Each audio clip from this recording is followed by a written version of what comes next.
મોડાસા ખાતે આવેલા સ્વામી વિવેકાનંદ વિદ્યાલયમાં 14 ફેબ્રુઆરી નિમિત્તે માતૃ-પિતૃ પૂજન દિવસની ભવ્ય ઉજવણી કરાઈ। સવારે યોજાયેલા કાર્યક્રમ દરમિયાન વિદ્યાર્થીઓએ પોતાના માતા-પિતાનું તિલક કરી પુષ્પ અર્પણ કર્યા અને આશીર્વાદ મેળવ્યા। મોટી સંખ્યામાં વિદ્યાર્થીઓ વાલીઓની ઉપસ્થિતિ જોવા મળી। અહીં કાર્યક્રમ ભાવનાત્મક બનાવ્યો। પ્રસંગે યોગ વેદાંત સમિતિના સભ્યોએ ભારતીય સંસ્કૃતિમાં માતા-પિતાના મહત્વ અંગે માર્ગદર્શન આપ્યું।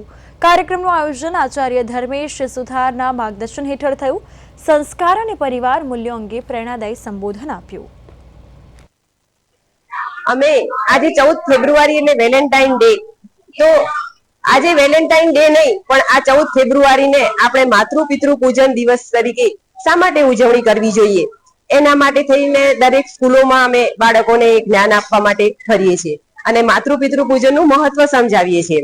તો ઘણી બધી સ્કૂલોમાં અમે ગયા આ માટે પણ જ્યારે આ સ્વામી વિવેકાનંદની વાત કરું તો ખરેખર મને એના માટે વિશેષ લાગણી અને વિશેષ આનંદ એટલા માટે થાય છે કે બીજી સ્કૂલોમાં અમારે સામેથી જવું પડતું હતું કે કહેવા માટે કે ભાઈ તમારી સ્કૂલમાં અમારે આ કાર્યક્રમ કરાવવો છે।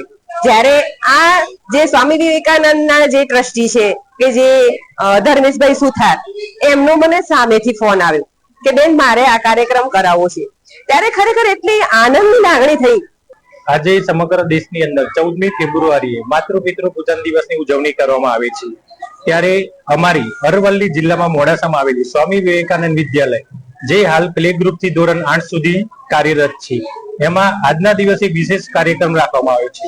બાળકોના માતા-પિતાને શાળામાં બોલાવવામાં આવ્યા છે। એક વિશેષ ટીમ અમદાવાદથી આવી છે તેમને, અને માતા-પિતાનું પૂજન કરાવશે અને સંસ્કારનું સિંચન કરાવશે।